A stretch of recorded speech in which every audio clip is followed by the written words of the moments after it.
Hello friends, ತಮಗೆಲ್ಲರಿಗೂ ನನ್ನ ಚಾನಲ್ಗೆ ಮತ್ತೊಮ್ಮೆ ಸುಸ್ವಾಗತ. ಈ ದಿನ ನಾವು 6ನೇ ತರಗತಿಯ ಗಣಿತ ಅಧ್ಯಾಯ 7 ಭಿನ್ನರಾಶಿಗಳು ಈ ಒಂದು ಪಾಠಕ್ಕೆ ಸಂಬಂಧಿಸಿದ ಪ್ರಶ್ನೋತ್ತರಗಳನ್ನು ಬಿಡಿಸೋಣ. ನನ್ನ ಹಿಂದಿನ ಒಂದು ವಿಡಿಯೋದಲ್ಲಿ ನಾನು ಪೇಜ್ ನಂಬರ್ 29ರವರೆಗೆ ಈ ಎಲ್ಲ ಅಭ್ಯಾಸವನ್ನು ವಿತ್ ಎಕ್ಸ್ಪ್ಲನೇಷನ್ ಬಿಡಿಸಿದ್ದೀನಿ, ಸಾಲ್ವ್ ಮಾಡಿದ್ದೀನಿ. ಓಕೆ, ಇವತ್ತು ನಾವು ಪೇಜ್ ನಂಬರ್ 30ರಿಂದ ಸ್ಟಾರ್ಟ್ ಮಾಡೋಣ. ಇಲ್ಲಿ ಸಂಖ್ಯಾ ರೇಖೆಯಲ್ಲಿ ಭಿನ್ನರಾಶಿಯ ಉದ್ದಗಳನ್ನು ಗುರುತಿಸೋದು, ಯಾವ ರೀತಿಯಾಗಿ ಗುರುತಿಸೋದು ಅಂತ ಹೇಳಿಬಿಟ್ಟು ಇಲ್ಲಿ ಕೊಟ್ಟಿದ್ದಾನೆ. 1, 2, 3 ಏಕಮಾನಗಳಿಗೆ ಸಮವಾದ ಉದ್ದಗಳನ್ನು ನಾವು ಗುರುತಿಸಿದ್ದೇವೆ ಅಲ್ವಾ, ಸಂಖ್ಯಾ ರೇಖೆಯಲ್ಲಿ ಗುರುತಿಸಿದ್ದೀವಿ. ಈಗ ಸಂಖ್ಯಾ ರೇಖೆಯಲ್ಲಿ ಭಿನ್ನರಾಶಿಗಳಿಗೆ ಸಮವಾದ ಉದ್ದಗಳನ್ನು ಗುರುತಿಸಲು ಪ್ರಯತ್ನಿಸೋಣ. ಇಲ್ಲಿ 0 ಇದೆ, ಇಲ್ಲಿ 1 ಇದೆ. ಸೊ ಇಲ್ಲಿ ನೀವು ನೀಲಿ ರೇಖೆಯನ್ನು ನೋಡ್ಬೋದು. ಅಂದರೆ ಇದು ಎಕ್ಸಾಕ್ಟ್ ಡಿಸ್ಟೆನ್ಸಲ್ಲಿದೆ ಅಂತ, ಅಂದರೆ ಕರೆಕ್ಟಾಗಿ ಅರ್ಧ ಭಾಗದಲ್ಲಿದೆ. ಅಂದರೆ 0 ಮತ್ತು 1ರ ಅರ್ಧ ಭಾಗವನ್ನು ಸೂಚಿಸಿದ್ದಾರೆ. 2ನೇ 1 ಅಂತಂದರೆ ಇಲ್ಲಿ 2 ಭಾಗಗಳಿದ್ದಾವೆ. 2 ಭಾಗದಲ್ಲಿ ಒಂದು ಭಾಗದ ಡೈರೆಕ್ಷನನ್ನು ತೋರಿಸಿದ್ದಾರೆ. ಒಂದು ಭಾಗದಷ್ಟೇ ಅವರು ಹೈಲೈಟ್ ಮಾಡಿದ್ದಾರೆ. 2ನೇ 1, ಅದಾದಮೇಲೆ ನೆಕ್ಸ್ಟು 1. ಓಕೆ, ಅದಷ್ಟೇ ಬಾಕ್ಸನ್ನು ಕೊಟ್ಟಿದ್ದಾರೆ. ಅದಾದಮೇಲೆ ನೆಕ್ಸ್ಟು ಇಲ್ಲಿ ನೋಡೋಣ. ಇಲ್ಲಿ ನೋಡಿ, 0 ಇದೆ, 3ನೇ 1 ಇದೆ, ಇಲ್ಲಿ ಬಾಕ್ಸ್ ಕೊಟ್ಟಿದ್ದಾರೆ, ಇಲ್ಲಿ 1, 3ನೇ 2. 3ನೇ 2 ಆದಮೇಲೆ ಏನಿಲ್ಲಿ 3ನೇ 3. ಹೌದು, 3ನೇ 3 ಇಸ್ ನಥಿಂಗ್ ಬಟ್ 1. 3 ಅದೇ 1 ಬರುತ್ತೆ. ಅದು ನೆನ್ಪಿಟ್ಕೊಳ್ಳಿ.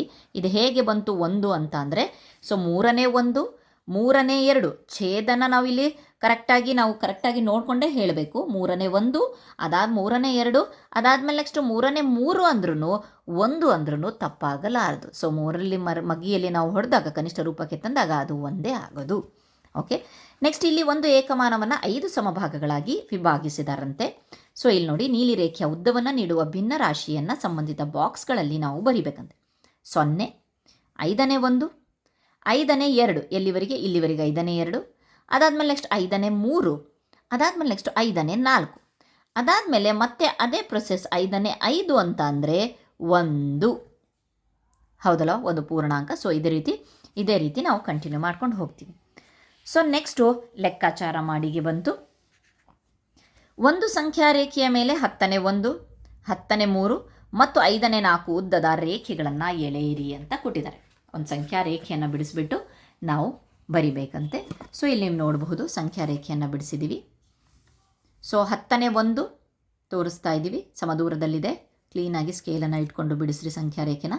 10ನೇ 1, ಇಲ್ಲಿ ಮಧ್ಯಕ್ಕೆ 10ನೇ 2 ಇದೆ, ಬಟ್ ಅಲ್ಲಿ ಕ್ವಶನಲ್ಲಿ 10ನೇ 2 ಕೇಳಿಲ್ಲ, 10ನೇ 3 ಕೇಳಿದ್ದಾರೆ.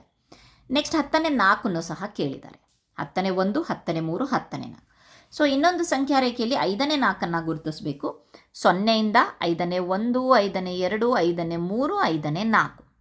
5ನೇ 5 ಅಂದರೆ 1 ಅಂತ 5ನೇ 4 ನಾವಿಲ್ಲಿ ತೋರಿಸಿದ್ದೀವಿ. ಓಕೆ, 2ನೇ ಪ್ರಶ್ನೆ. ನಿಮ್ಮ ಆಯ್ಕೆಯ ಇನ್ನೂ 5 ಭಿನ್ನ ರಾಶಿಗಳನ್ನು ಬರೆಯಿರಿ ಮತ್ತು ಅವುಗಳನ್ನು ಸಂಖ್ಯಾ ರೇಖೆಯ ಮೇಲೆ ಗುರುತಿಸಿ ಅಂತ ಕೊಟ್ಟಿದ್ದಾರೆ. ಓಕೆ, ನಾವು ಹಿಂದಿನ ಪೇಜ್ಗಳಲ್ಲಿ ಆಲ್ರೆಡಿ ಟೆಕ್ಸ್ಟ್ ಬುಕ್ಕಲ್ಲಿದೆ, ಅದನ್ನೇ ನಾವು ಬಿಡಿಸ್ಬೋದು. ಸೊ 2ನೇ 1 ಅಂತ ಕೊಟ್ಟಿದ್ದೀನಿ. 2ನೇ 1 ಅಂದರೆ ಇಲ್ಲಿ 0, 2ನೇ 1, 2ನೇ 2 ಅಂದರೆ ಅಲ್ಲಿಗೆ ಇದಾಗ್ಬಿಡ್ತು, 1 ಆಗುತ್ತೆ. ಸೊ ಅಲ್ಲಿವರೆಗಷ್ಟೇ ನಾವು ಬಿಡಿಸ್ಬೋದು 2ನೇ 1.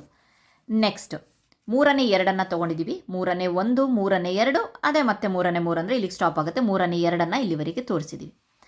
ನೆಕ್ಸ್ಟ್ ಒಂದೇ ಇದರೊಳಗಡೆ 6ನೇ 3, 6ನೇ 5, 6ನೇ 4 ತೋರಿಸಿದ್ದೀರಿ. ಇಲ್ಲಿ ನೋಡಿರಿ, 6ನೇ 1 ಕೇಳಿಲ್ಲ, 6ನೇ 2 ಕೇಳಿಲ್ಲ, ಅದಕ್ಕೆ ತೋರಿಸಿಲ್ಲ. 6ನೇ 3 ಕೇಳಿದ್ದೀವಿ, 6ನೇ 3. ಓಕೆ, ಇಲ್ಲಿವರೆಗೆ 0ಯಿಂದ 6ನೇ 3 ಇಲ್ಲಿವರೆಗೆ ಭಾಗ ಅಂತ. ನೆಕ್ಸ್ಟ್ 6ನೇ 4 ಬರುತ್ತೆ, ಇದು 4, ಇದು 6ನೇ 4. ಓಕೆ, ಇಲ್ಲಿವರೆಗೆ. ನೆಕ್ಸ್ಟ್ 6ನೇ 5, ಅದಾದಮೇಲೆ 6ನೇ 6 ಅಂದರೆ 1 ಅಲ್ವಾ, 6ನೇ 6 ಅಂತಂದರೆ 1 ಆಗುತ್ತೆ. ಸೊ ಹಾಗಾಗಿಬಿಟ್ಟು ಅಲ್ಲಿಗೆ 1 ಸ್ಟಾರ್ಟ್ ಆಗುತ್ತೆ. ಸೊ ಇಷ್ಟು ಒಂದು ಭಾಗಗಳು. ನೆಕ್ಸ್ಟ್ ಪ್ರಶ್ನೆ ಏನಪ್ಪ ಅಂತಂದರೆ, 0 ಮತ್ತು 1ರ ನಡುವೆ ಎಷ್ಟು ಭಿನ್ನ ರಾಶಿಗಳಿವೆ? ಯೋಚಿಸಿ, ನಿಮ್ಮ ಸಹಪಾಠಿಗಳೊಂದಿಗೆ ಚರ್ಚಿಸಿ ಮತ್ತು ನಿಮ್ಮ ಉತ್ತರವನ್ನು ಬರೆಯಿರಿ. ಎಷ್ಟಿರ್ಬೋದು 0 ಮತ್ತು 1ರ ನಡುವೆ? ನಾವು ಇಲ್ಲಿವರೆಗೆ ಎಷ್ಟೊಂದು ನಾವು ಇದನ್ನು ನೋಡ್ತಾ ಇದ್ದೀವಲ್ವಾ. ಸೊ ಇಲ್ಲೆಲ್ಲ ನೋಡಿ ನೀವು, 0ಯಿಂದ ಮತ್ತು 1ರ ಮಧ್ಯೆ ಎಷ್ಟಿದ್ದಾವೆ?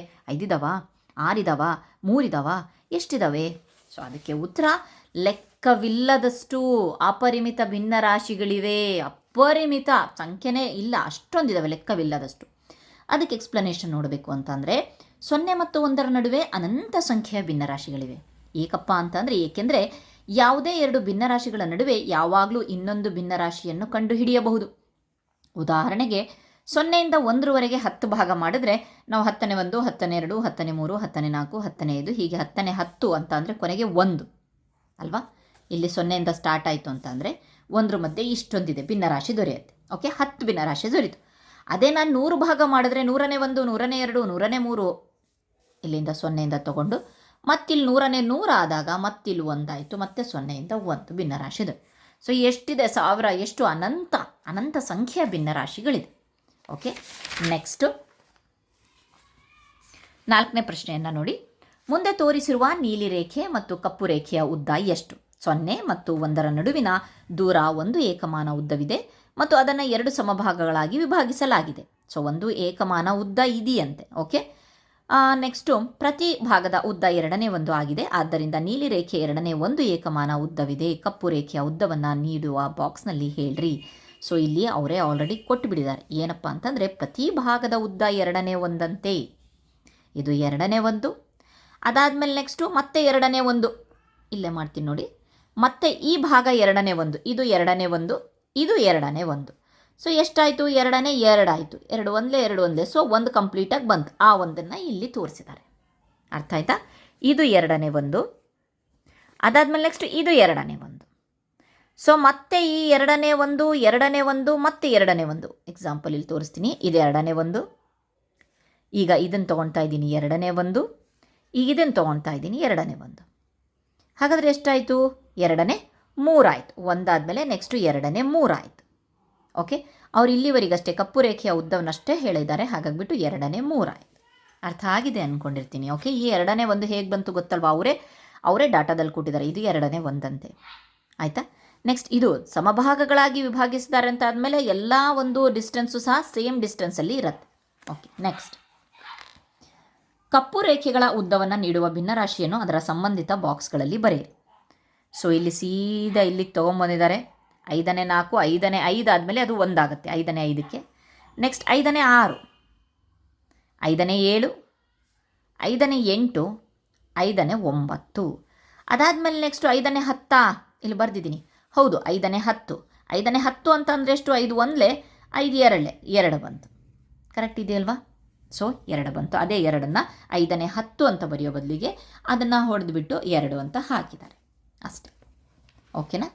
ನೆಕ್ಸ್ಟ್ ಮಿಶ್ರ ಭಿನ್ನರಾಶಿಗಳ ಬಗ್ಗೆ ಕೊಟ್ಟಿದ್ದಾರೆ. ಸೊ ಮಿಶ್ರ ಭಿನ್ನರಾಶಿಯಲ್ಲಿ ಅದಕ್ಕೆ ರಿಲೇಟೆಡ್ ಆಗಿ ಇಲ್ಲಿ ಕೊಟ್ಟಿದ್ದಾರೆ. ಲೆಕ್ಕಾಚಾರವನ್ನು ಮಾಡಿ ಅಂತ ಹೇಳಿಬಿಟ್ಟು ಕೊಟ್ಟಿದ್ದಾರೆ. ಏನಪ್ಪ ಅಂತಂದರೆ 2ನೇ 7ರಲ್ಲಿ ಎಷ್ಟು ಪೂರ್ಣ ಭಾಗಗಳಿವೆ? ಸೊ ನಾವು ಈಸಿಯಾಗಿ ಅಥವಾ ನಾವು ಹೇಳ್ಕೊಟ್ಬಿಡ್ಬೋದು. ಆದರೆ ನಿಮ್ಮ ಒಂದು ಹಿಂದಿನ ಒಂದು ಪೇಜ್ನಲ್ಲಿ ಯಾವ ರೀತಿಯಾಗಿ ಆ್ಯಕ್ಟಿವಿಟಿಯನ್ನು ತೊಗೊಂಡು ಹೋಗಿದಾರೋ ಅದೇ ರೀತಿ ನಾವಿಲ್ಲಿ ಮಾಡಬೇಕಾಗತ್ತೆ. ಓಕೆನಾ? 2ನೇ 7ರಲ್ಲಿ ಎಷ್ಟು ಇದನ್ನು ಕಲಿತ ಮೇಲೆ ಅಂದರೆ ಇದರ ಹಿಂದಿನ ಒಂದು ಏನನ್ನು ನಾವು ಕಲಿಸಬೇಕು ಅನ್ನೋದು 2ನೇ 7ನ ಪೂರ್ಣ ಭಾಗ ಅಂತ ಅಂದ್ರೇನು? ನಾವು ಈಸಿಯಾಗಿ 7 ತೆಗಿಯಪ್ಪ 2 2 3 6. ಸೊ ಅದನ್ನು ನಾವು ಹೇಳಿಬಿಡ್ಬೋದು. 3 ಪೂರ್ಣ ಭಾಗ ಸಿಗುತ್ತೆ ಅಂತ ಹೇಳ್ಬಿಟ್ಟು ಈಸಿಯಾಗಿ ಹೇಳ್ಕೊಟ್ಬಿಡ್ಬೋದು. ಇದಲ್ಲ ಕಾನ್ಸೆಪ್ಟು. ನೆನ್ಪಿಟ್ಕೊಳ್ರಿ, ಇದಲ್ಲ ಕಾನ್ಸೆಪ್ಟ್ ಏನು? 2ನೇ 7ರಲ್ಲಿ ಎಷ್ಟು ಪೂರ್ಣ ಭಾಗಗಳಿವೆ, ಹೇಗಾಯಿತು ಅನ್ನೋದನ್ನು ನಾವಿಲ್ಲಿ ತೋರಿಸ್ಬೇಕಾಗತ್ತೆ. ಸೊ 2ನೇ 7ರಲ್ಲಿ ಎಷ್ಟು ಪೂರ್ಣ ಭಾಗಗಳಿದ್ದಾವೆ ಅಂತಂದರೆ ನಾವಿಲ್ಲಿ ಮಾಡ್ಕೊಂಡು ಹೋಗಬೇಕಾಗತ್ತೆ. 2ನೇ 1 2ನೇ 1 7 ಸಲ ಬಡ್ಕೊಂಡು ಹೋಗಬೇಕಾಗತ್ತೆ. ಹೌದಲ್ವಾ? 1 2 3 4 5 6 7. 2ನೇ 1 2ನೇ 1 ಅರ್ಧ ಸೇರಿದ್ರೆ 1 ಪೂರ್ಣ ಭಾಗ ಆಯಿತು. ಮತ್ತೆ ಅರ್ಧ ಸೇರಿದ್ರೆ ಮತ್ತೆ ಅರ್ಧ ಸೇರಿದ್ರೆ 1 ಪೂರ್ಣ ಭಾಗ, ಅರ್ಧ ಸೇರಿದ್ರೆ 1 ಪೂರ್ಣ. ಮತ್ತೆ ಇನ್ನು ಅರ್ಧ ಉಳಿತು. ಇಲ್ಲಿ ಬರೆದಿದ್ದೀನಿ 3 ಪೂರ್ಣ ಭಾಗಗಳು ಮತ್ತೆ ಅರ್ಧ ಭಾಗ. ಹಾಗಾದರೆ ಅವ್ರ ಪ್ರಶ್ನೆ ಎಷ್ಟು ಪೂರ್ಣ ಭಾಗಗಳಿದ್ದಾವೆ ಅಷ್ಟೇ ಹೇಳಿರೋದು. 3 ಪೂರ್ಣ ಭಾಗಗಳಿದೆ ಅಷ್ಟೇ ನಮಗೆ ಬೇಕಾಗಿರೋದು. ನೆಕ್ಸ್ಟು ಕ್ವಶನಲ್ಲಿ 3ನೇ 4 ಮತ್ತು 3ನೇ 7ರಲ್ಲಿ ಎಷ್ಟು ಪೂರ್ಣ ಭಾಗಗಳಿವೆ? Same process. 3ನೇ 4 ಅಂತಂದರೆ 3ನೇ 1 3ನೇ 1 3ನೇ 1 3ನೇ 1. ಓಕೆ, 3ನೇ 1 ಅಂತ ಅಂದರೆ ಇಲ್ಲಿ ನೋಡ್ರಿ, ಇಲ್ಲಿ 3ನೇ 3 ಆದ್ರೇ ಅಲ್ಲಿ 1 ಪೂರ್ಣ ಭಾಗ ಸಿಗೋದು. ಹೌದಲ್ವಾ? ಸೊ 3ನೇ ಇದು 3 ಸೇರಿಸ್ಬಿಟ್ಟು 1 ಭಾಗ ಆಯಿತು. ಪ್ಲಸ್ 3ನೇ 1 ಪೂರ್ಣ ಭಾಗ. ಎಲ್ಲಿವರೆಗೆ ನಾವು ಅಲ್ಲಿ ಪೂರ್ಣ ಅಂತ ಅಂದರೆ 3ನೇ 3 ಅಂಶ ಮತ್ತು ಛೇದ ಸಮ ಬಂದಾಗಲೇ ಅಲ್ಲಿ ನಮಗೆ 1 ಕಂಪ್ಲೀಟ್ ಪೂರ್ಣ ಭಾಗ ಸಿಗೋದು. ನೆನ್ಪಿಟ್ಕೊಳ್ಳಿ. ನೆಕ್ಸ್ಟ್ 3ನೇ 7 ಕೊಟ್ಟಿದ್ದಾರೆ. ಸೊ ಇದನ್ನು 7 ಸಲ ಬರ್ಕೊಂಡೆ. ಸೊ ಮತ್ತೆ 3ನೇ 3 ಅಂದಾಗಲಷ್ಟೇ 3 ತೊಗೊಬೇಕಾಗತ್ತೆ. 3ನೇ 1 3ನೇ 1 3ನೇ 1 1 ಭಾಗ. ಇದು ಹೇಗೆ ಅಂತ ನಾನು ಹೇಳಿದ್ನಲ್ಲ, ಅರ್ಥ ಆಗಿದೆ ಅಂದ್ಕೊಂಡಿರ್ತೀನಿ. ಮೂರನೇ 3 ಒಂದು ಭಾಗ. ಓಕೆ, 3 ಒಂದಲೇ 3 ಇದು ಸೇರಿಸ್ಬಿಟ್ಟು ಒಂದು ಭಾಗ ಪ್ಲಸ್ ಮೂರನೇ 1 ಅಂದರೆ 2 ಪೂರ್ಣ ಭಾಗಗಳಿದ್ದಾವೆ ಪ್ಲಸ್ ಮೂರನೇ 1 ಭಾಗ ಉಳಿದಿದೆ. ನಮಗೆ ಉಳಿದಿರೋದು ಬೇಡ, ಅವ್ರು ಕೇಳಿರೋದು ಎಷ್ಟು ಪೂರ್ಣ ಭಾಗಗಳಿವೆ? 2 ಪೂರ್ಣ ಭಾಗಗಳಿವೆ. Okay fine. ಐ ಹೋಪ್ ನಿಮಗೆ ಅರ್ಥ ಆಗಿದೆ, ಅರ್ಥ ಆಗ್ತಾ ಇದೆ ಅಂದ್ಕೊಂಡಿದ್ದೀನಿ. ಫಾಸ್ಟ್ ಆಗಿದ್ದರೆ ಸ್ವಲ್ಪ ಕ್ಷಮಿಸಿ, ಯಾಕೆ ಅಂತಂದರೆ ವಿಡಿಯೋ ಬಹಳ ಲೆಂದಿ ಆಗುತ್ತೆ ಅಂತ ಹೇಳಿಬಿಟ್ಟು ಫಾಸ್ಟಾಗಿ ಹೇಳ್ತಾ ಇದ್ದೀನಿ. ನೆಕ್ಸ್ಟ್ ನೋಡೋಣ. ಮುಂದಿನ ಪ್ರತಿ ಭಿನ್ನರಾಶಿಯಲ್ಲಿ ಪೂರ್ಣ ಭಾಗಗಳ ಸಂಖ್ಯೆಯನ್ನು ಕಂಡುಹಿಡಿಯಿರಿ. ಇದೇ ರೀತಿ ಅಲ್ಲಿ ಏನು ಮೇನ್ ನಾವು ಮಾಡಿದ್ವಲ್ಲ ಅದೇ ರೀತಿ ನಾವು ಪೂರ್ಣ ಭಾಗಗಳನ್ನು ಕಂಡುಹಿಡಬೇಕಾಗತ್ತೆ. ಸೊ ಅದಕ್ಕೆ ಉತ್ತರ ಬಂದುಬಿಟ್ಟು ಇಲ್ಲಿ ನೋಡಿರಿ, ಫಸ್ಟ್ನೇದು ಕ್ವಶನ್ 3ನೇ 8 ಅಂತಂದರೆ ನಾನು ಹೇಳಿದೆ ಆಲ್ರೆಡಿ.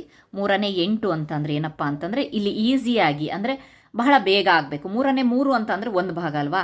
ಸೊ ನಮಗೆ ಛೇದ 3 ಇದೆ ಅಂತಂದರೆ ಅಂಶ 3 ಆದರೆ ಅದು ಒಂದು ಭಾಗ ಸಿಗುತ್ತೆ. 3ನೇ 3 ಅಂತ ಒಂದು ತೊಗೊಂಡ್ಬಿಟ್ಟಿದ್ದೀವಿ. 3ನೇ 3 ಅಂತಂದರೆ ಅದನ್ನು ಒಂದು ಭಾಗ. ಅಂದರೆ ಆಲ್ರೆಡಿ ಹಿಂದಿನ ಪೇಜಲ್ಲಿ ನಾವು ಅಷ್ಟು ಡೀಟೇಲಾಗಿ ಮಾಡಿರೋದ್ರಿಂದ ಇಲ್ಲಿ ಸ್ವಲ್ಪ ಫಾಸ್ಟಾಗಿ ಮಾಡ್ತಾಯಿದ್ವಿ. ಸೊ ನೆಕ್ಸ್ಟು 3ನೇ 3 ಅಂದ ತಕ್ಷಣ 3 3 6 ಆಯಿತು. ಇನ್ನೆಷ್ಟು ಉಳಿತು? 2 ಉಳಿತು. 3ನೇ 2. ಸೊ ಅದನ್ನೇ ಇಲ್ಲಿ ನಾನು ಡೀಟೇಲ್ಡಾಗಿ ತೊಗೊಂಡಿದ್ದೀನಿ. ಇಲ್ಲಿ ನೋಡಿರಿ, 3ಅನ್ನು ಎಷ್ಟು ಸಲ ಬರ್ದಿದ್ದೀನಿ? 8 ಸಲ ಬರ್ದಿದ್ದೀನಿ. 3ನೇ 1 8 ಸಲ ಬರ್ದಿದ್ದೀನಿ. ಇದು ಒಂದಾಯಿತು, ಇದು ಒಂದಾಯಿತು, ಇನ್ನು ಉಳಿದಿದ್ದು 3ನೇ 1 ಹಾಗೆ ಬರ್ದಿದ್ದು. ಸೊ ಹಾಗಾದರೆ ಪೂರ್ಣ ಭಾಗಗಳು ಅಷ್ಟೇ ಲೆಕ್ಕಕ್ಕೆ ತೊಗೊಳೋದ್ರಿಂದ 2 ಪೂರ್ಣ ಭಾಗಗಳು, ಇನ್ನು ಉಳಿದಿದ್ದು 3ನೇ 2. 3ನೇ 1 ಅಂದರೆ 3ನೇ 2. ಹಾಗಾದರೆ ಎಷ್ಟು ಪೂರ್ಣ ಭಾಗಗಳು? 2 ಪೂರ್ಣ ಭಾಗಗಳು. ಸೊ ಅದೇ ರೀತಿ 5ನೇ 11 ತೊಗೊಂಡಾಗ 5ನೇ 5 ಮಾಡಿದ್ರೆ 1 ಪೂರ್ಣ ಭಾಗ ಅಲ್ವಾ. 5ನೇ 5 ಅಂದರೆ 1, 5ನೇ 5 5 5 10, ಇನ್ನೊಂದು 5ನೇ 1 ಉಳಿತು. ಸೊ 2 ಪೂರ್ಣ ಭಾಗಗಳು ಬಂತು. ನೆಕ್ಸ್ಟ್ 4ನೇ 9 ಅಂದರೆ 4ನೇ 4 ಮಾಡಿದಾಗ ನಮಗೆ 1 ಪೂರ್ಣ ಭಾಗ. 4ನೇ 4 1, 4 4 8, ಇನ್ನೊಂದು ಉಳಿತು 4ನೇ 1. ಸೊ 2 ಪೂರ್ಣ ಭಾಗ ಮತ್ತು ಒಂದು ಕಾಲು ಭಾಗ. ನಮಗೆ ಕಾಲು ಭಾಗಿನ ಅವಶ್ಯಕತೆ ಇಲ್ಲ, ನಮಗೆ ಪೂರ್ಣ ಭಾಗನೇ ಬೇಕು, 2 ಪೂರ್ಣ ಭಾಗಗಳು. ಓಕೆ ನೆಕ್ಸ್ಟ್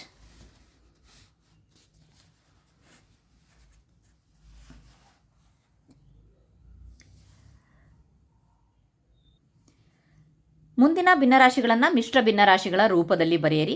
ಉದಾಹರಣೆ 2ನೇ 9 4 2ನೇ 1. ಸೊ ಇಲ್ಲಿ ನಾವು 2ನೇ 9 ಯಾವ ರೀತಿಯಾಗಿ ನಾವು ಮಿಶ್ರ ಭಿನ್ನರಾಶಿಯಲ್ಲಿ ಕನ್ವರ್ಟ್ ಡೈರೆಕ್ಟಾಗಿ ಮಾಡೋದು ಅನ್ನೋದನ್ನು ಇಲ್ಲಿ ಹೇಳ್ತಾ ಇದ್ವಿ. ಏನಪ್ಪ ಅಂತಂದರೆ ಇಲ್ಲೊಂದು ಕ್ವಶನ್ ಇತ್ತು, ಅದನ್ನು ಮಿಸ್ ಮಾಡ್ಕೊಂಡ್ಬಿಟ್ಟೆ. ಸೊ 1ಕ್ಕಿಂತ ದೊಡ್ಡದಾದ ಎಲ್ಲ ಭಿನ್ನರಾಶಿಗಳನ್ನು ಅಂತಹ ಮಿಶ್ರ ಭಿನ್ನರಾಶಿಗಳಾಗಿ ಬರೆಯಬಹುದೇ ಅಂತ ಅಂದರೆ ಹೌದು, 1ಕ್ಕಿಂತ ದೊಡ್ಡದಾದ ಎಲ್ಲ ಭಿನ್ನರಾಶಿಗಳನ್ನು ಮಿಶ್ರ ಭಿನ್ನರಾಶಿಗಳಾಗಿ ಬರೀಬಹುದು. ಉದಾಹರಣೆಗೆ 3ನೇ 8 ಹಿಂದಿನ ಒಂದು ಪೇಜ್ನಲ್ಲಿರುವಂಥ ಎಕ್ಸಾಂಪಲ್ಸನ್ನೇ ತೊಗೊಂಡಿದ್ದೀವಿ. 2 3ನೇ 2, 5ನೇ 11 2 5ನೇ 1, 4ನೇ 9 ಅಂದರೆ 2 4ನೇ 1 ಅಂತ ಹೇಳಿ. ನೆಕ್ಸ್ಟು ಬರೋಣ ನಾವು ಮುಂದಿನ ಭಿನ್ನರಾಶಿಗಳನ್ನು ಮಿಶ್ರ ಭಿನ್ನರಾಶಿಗೆ ತರೋದು. ಇಲ್ಲಿ ಭಿನ್ನರಾಶಿ ಇದೆ 2ನೇ 9, ಇದು ವಿಷಮ ಭಿನ್ನರಾಶಿ. ಇದು 4 2ನೇ 1 ಹೇಗೆ ಬಂತು ಅಂತ ಅಂದರೆ ಇಲ್ಲಿ ನಾವು ಈ ರೀತಿಯಾಗಿ ನಾವು ಈಸಿಯಾಗಿ ಹೇಳ್ಕೊಡ್ಬೋದು. 9 ಒಳಗಡೆ ಇದೆ. ಸೊ 2 4 8 1. ಏನು ಇಲ್ಲಿ ಭಾಗಲಬ್ಧ ಬಂದಿದೆಯಲ್ಲ ಅದು ಪೂರ್ಣಗಳು ಅಂತಂದರೆ 9 ಚಾಕ್ಲೇಟನ್ನು ಇಬ್ಬರಿಗೆ ಹಂಚಿದಾಗ ಒಬ್ಬೊಬ್ಬರಿಗೆ ಎಷ್ಟು ಸಿಗುತ್ತೆ? 4 ಪೂರ್ಣವಾಗಿ ಸಿಗುತ್ತೆ.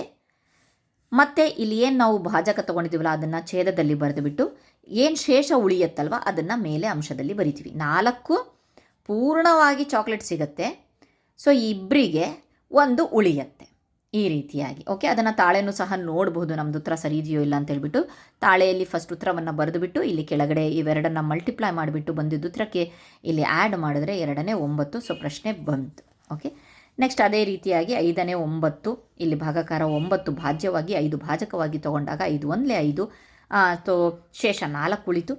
ಸೊ ಇದು ಕರೆಕ್ಟ್ ಇದೆಯಾ ಅಂತ ನೋಡ್ಕೊಡ್ರಿ. 5 1 5 5 4 9 ಬಂತು. ಓಕೆ, ತಾಳೆ ಸೈಡಿಗೆ ನೋಡ್ಕೊಬಹುದು ಮನಸ್ಸಲ್ಲೆಯ. ನೆಕ್ಸ್ಟ್ ಪ್ರಶ್ನೆನೂ 19ನೇ 21 ಇಲ್ಲಿ ಕೊಟ್ಟಿದ್ದೀವಿ. ಸೊ ಅದನ್ನು ನೋಡ್ಕೊಬಹುದು. ಸೊ ಶೇಷ ಉಳಿದಿರೋದನ್ನು ನಾನು ಇಲ್ಲಿ ಅಂಶದಲ್ಲಿ ಬರೆದಿದ್ದೀನಿ. 9ನೇ 47 ಇಲ್ಲಿದೆ. 11ನೇ 12 ಇಲ್ಲಿದೆ. 11 1 11 1 ಶೇಷ ಉಳಿತು. ಸೊ ಈ ಶೇಷ ಅಲ್ಲ, ಕನ್ಫ್ಯೂಸ್ ಆಗಿಬಿಡ್ರಿ. ಏನು ನಮಗೆ ಪೂರ್ಣವಾಗಿ ಭಾಗಲಬ್ಧ ಸಿಕ್ಕಿದೆಯೋ ಅದು ಪೂರ್ಣವಾಗಿದೆ ಅಂತ ಹೇಳಿ. ನೆಕ್ಸ್ಟ್ 6ನೇ 19 3 6ನೇ 1.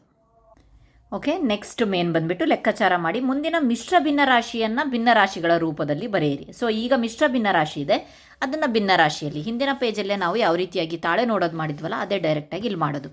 3 4ನೇ 1 ಅಂದಾಗ ಕೆಳಗೆ ನಾವಿದು ಏನಿದೆಯಲ್ವ ಇಲ್ಲಿ ನಾವು ಮಲ್ಟಿಪ್ಲಿಕೇಶನ್ ಗುಣಾಕಾರ ಮಾಡ್ಕೊಬೇಕು. 4 ಮೂರಲೆ 12, 12 ಬಂದಾದಮೇಲೆ ಅದಕ್ಕೆ ಉತ್ತರವನ್ನು ಒಂದನ್ನು ಆ್ಯಡ್ ಮಾಡಬೇಕು, ಕೂಡಿಸ್ಬೇಕು. 4 ಮೂರಲೆ 12, 1 13, ಛೇದ 4ನೇ ಆಗಿರುತ್ತೆ. 4ನೇ 13, 3 7 21, 22 23, ಅಂಶದಲ್ಲಿ 3 ಛೇದ. 9 81, 81 1 4 85, 9ನೇ 85. 6 ಮೂರಲೆ 18, 1 19, 6ನೇ 19. 11 2 22, 3 25, 11ನೇ 25. 10 ಮೂರಲೆ 30, 9 39, 10ನೇ 9. ಇದು ನಾವು ಮಿಶ್ರ ಭಿನ್ನರಾಶಿಯಿಂದ ವಿಷಮ ಭಿನ್ನರಾಶಿ ಅಂತ ಹೇಳ್ಬೋದು, ವಿಷಮ ಭಿನ್ನರಾಶಿಗೆ ಕನ್ವರ್ಟ್ ಮಾಡಿರೋದನ್ನು ನೋಡಬಹುದು. ಈ ಒಂದು ವಿಡಿಯೋದಲ್ಲಿ ನಾವು ಬಹಳಷ್ಟು ಅಂಶಗಳನ್ನು ಕಲ್ತ್ವಿ. ಪೂರ್ಣ ಭಾಗಗಳನ್ನು ಮಾಡೋದಾಗಿರಲಿ ಅಥವಾ ಮಿಶ್ರ ಭಿನ್ನರಾಶಿಯಿಂದ ವಿಷಮಕ್ಕೆ ತರೋದು, ವಿಷಮದಿಂದ ಮಿಶ್ರ ಭಿನ್ನರಾಶಿಗೆ ತರೋದು. ನೆಕ್ಸ್ಟ್ ವಿಡಿಯೋದಲ್ಲಿ ನೆಕ್ಸ್ಟ್ ಕಾನ್ಸೆಪ್ಟ್ ಸಮಾನ ಭಿನ್ನರಾಶಿಗಳನ್ನು ನೋಡೋಣ. Thank you friends.